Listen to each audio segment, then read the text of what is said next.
find a pen and fill the paper with the message that it wants to send. Hello and welcome to the Aviatrix Book Review Writer's Room. I'm Liz Booker. My guest today is an independent writer and editor based in Arizona.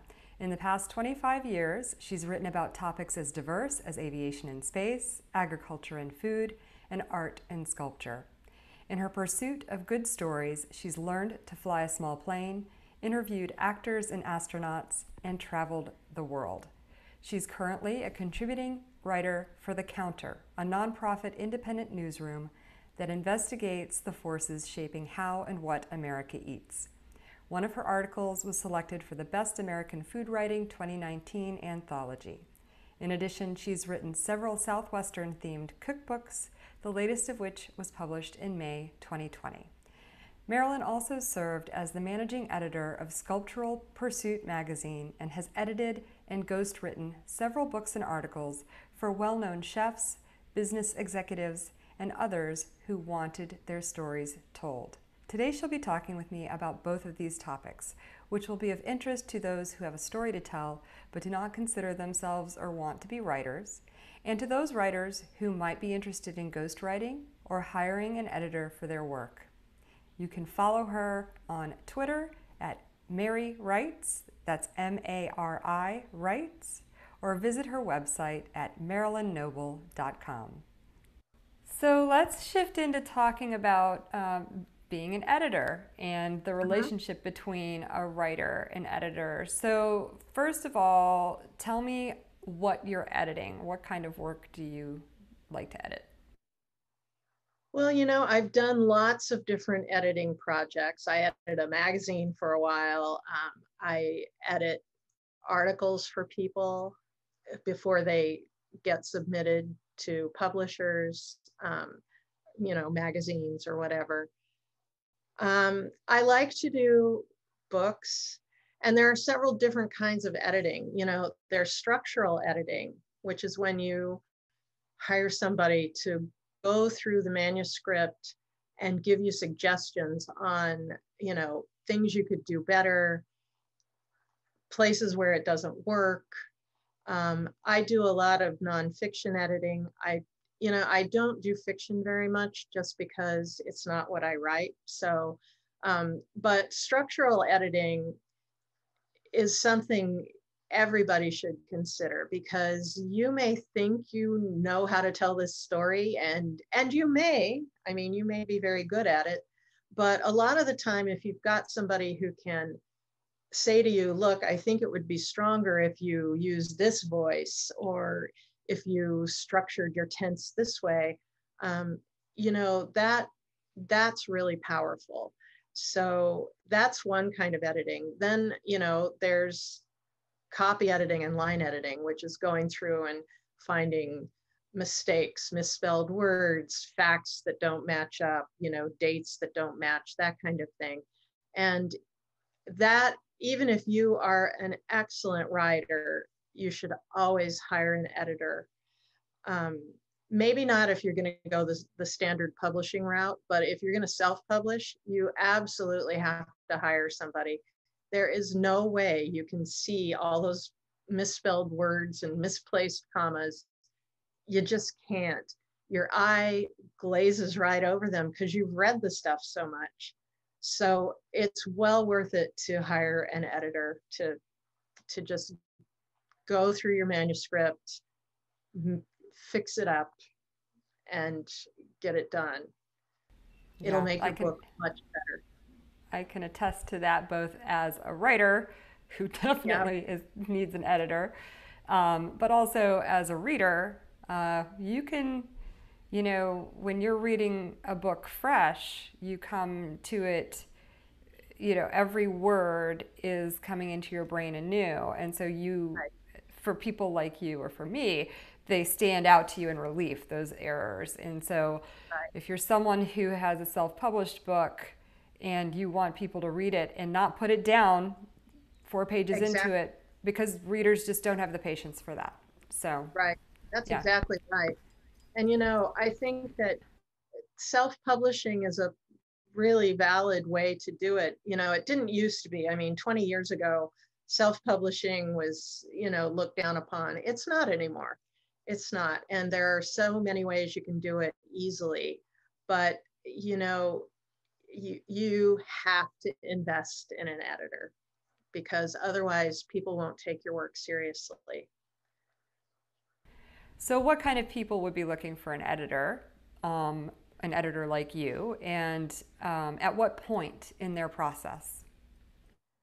Well, I've worked with people. I mean, one of the things I do is I'll do a book evaluation or a manuscript evaluation. And that is $500. It's a flat fee. And you send me your table of contents and your synopsis and your first 3 chapters, or any 3 chapters really, but usually the first 3.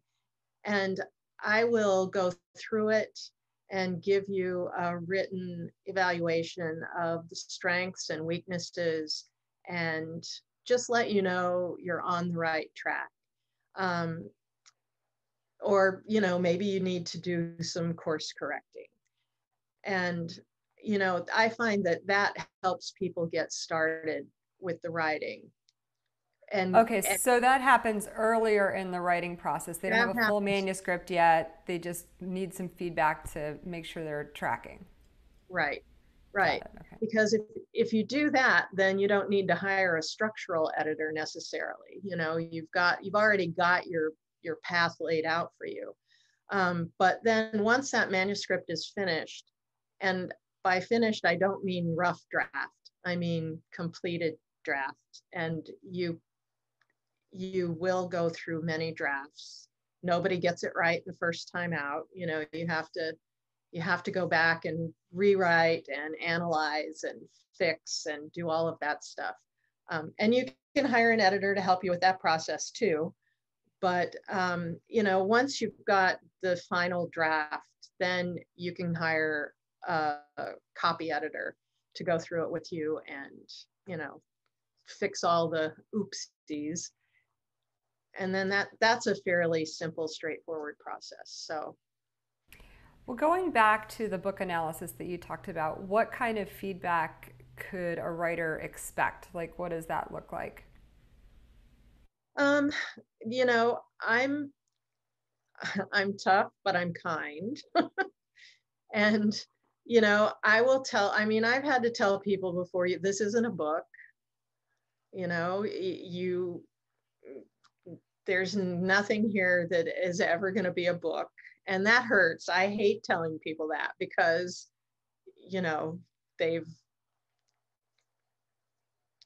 invested a lot of their time and energy and emotion in this, but sometimes it's just not a book. It's just not. So I will tell you that, but most of the time, very rarely do I have to say that. Most of the time, I'll give you feedback on the structure, on, some tips on writing, things that I think are really great and that you should, continue to do and bring out, and emphasize things that maybe aren't so great.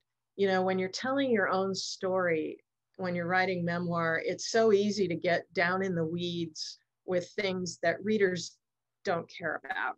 So, and that happens a lot. So I try to help people back up from that and say, oh yeah, it doesn't matter that, well, whatever. I can't even think of an example off the top of my head, but so, when I give you the report back, you've got strong feedback that tells you where you're on the right track, and you can just keep moving along, and maybe some places where you need to rethink things a little bit or change things. And, as always, this is my opinion. You may say, you're full of it, I don't believe a word of it, and that's up to you. But I do try to give people really fair, kind feedback. So yeah, taking criticism as a writer was a new, it's one thing to take criticism in the aircraft It's a whole other thing to take criticism on your creative writing. So that is Yeah. definitely something that it takes a minute to get used to. Yeah. No, I still, I have some really great editors that I work with. And even so, they'll send something back and it's marked up and I'm like, I liked that sentence. So, I'm glad to know that. So it's never going to end. it never ends. It never ends. It's just part of the writer's craft. Well, you mentioned memoir, so somebody who's working on their own memoir could send you their manuscript to get one of these analyses done. And then, what about like biographers, somebody who's working on somebody else's story, or anybody doing like any kind of nonfiction historical stuff in aviation? You'd be comfortable Sure. working with Oh, them too. yeah. Yeah, Yeah. yeah. I love aviation history and, I love biographies too. So, and, a biography is another place where it can be really easy to get off track because they're, like I think about Wally Funk. That woman has lived the most incredibly interesting life from the time she was a toddler. And, to get her life into a readable amount of book would be a challenge. So, I just got a copy of her memoir, oh, so I don't know what's in it, but yeah, I'm so excited to read it. yeah, yeah. Yeah, I love Wally. Yeah, I get emotional about her, so I don't Yeah. know her, but I would like to. One time when I was learning to fly, she sent me a little note about how to land. And because I was telling her, we were at some conference or something, and I was talking to her and I was telling her, oh, landing is just so hard for me. And so she sent me this cute little note and it's got a little sketch on it and a little happy face. And it's I like, hope you have that framed. it's one of my most prized I possessions. was going to say, for sure. That's Yeah, fabulous. yeah, yeah. So what else do writers need to know about editors? Well, I think again, like with a ghostwriter, an editor, it should be a really strong, good relationship. It's a little bit tougher with an editor because, you want to like your editor and your editor wants to like you, but, the editor's job is to be tough and be constructive, but be tough. And if you've got an editor who's wishy-washy and says, well, I wouldn't do it this way, but no, you need somebody who can say, look, this this is not correct grammar, or this structure doesn't work, that you've left out too many details or you've put in too many details. you know there needs to be that openness so that you can communicate. And that's the other big thing. You have to be able to communicate and trust each other. And that, I mean, it's like any relationship, communication and trust. Yeah, and once again, we talked about how to find and establish a relationship with a co-author or a ghostwriter. And then, so for those writers who think they need editing services, what's the best way to find an editor, and what should they be cautious about or look for? Well, again, pick up books and read the acknowledgments, because most people who write books will say, and thanks to my editor, so and so. Now, if it's an editor at a publishing house, that's out of the question. But if it's a self-published book, they'll list who their editor is. And never hesitate to reach out to another author and say, hey, who did you work with editing your book? Word of mouth is really strong and really powerful. And I think that is probably the best way. You can also go online, if you Google book editors, you'll get millions of hits. But, that's kind of a shot in the dark. So, I think that, for editors too, it's always nice to know that somebody has come to them because they did work for somebody else. So, it's a relationship business. And as far as what you should look out for, you don't want to pay up front. You probably, there are different ways to structure it, but you probably don't want to pay by the hour, again, because you have no control over how long that editor is going to take. You might want to, you can pay by the page, you can pay by the project. I mean, I usually work with people on a project basis. If I get the manuscript and I look through it, I can tell them, I know how long it's going to take me to do it, and then I can give them a project price because, that's better for me. I know how much it's going to cost me in time, and my client knows how much it's going to cost them in money. So Yeah, okay. So people can send you their work and you'll take a look at it and propose and agree upon a yeah, price. That's great. yeah. So don't pay up front. I heard that Don't pay part. it. No, no. Good. And make sure if you're doing it on a project basis, I always make sure there's an out in the contract.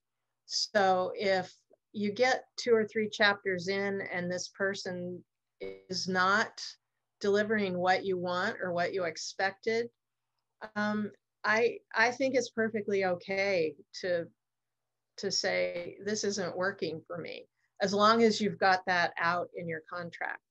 And from my perspective too, if I'm working with somebody who is not taking my advice, who I'm making recommendations and saying this should be this way, and they're going, nah, nah, well, then why am I wasting my time? So you know that there should always be an out on either side in the contract. Marylin, thank you so much for your time and for your expertise. I think it's going to be really, really helpful for a lot of people. I Good. appreciate it. It's really great to meet you. Yeah, nice to meet you too. And good luck with the book. Thank you.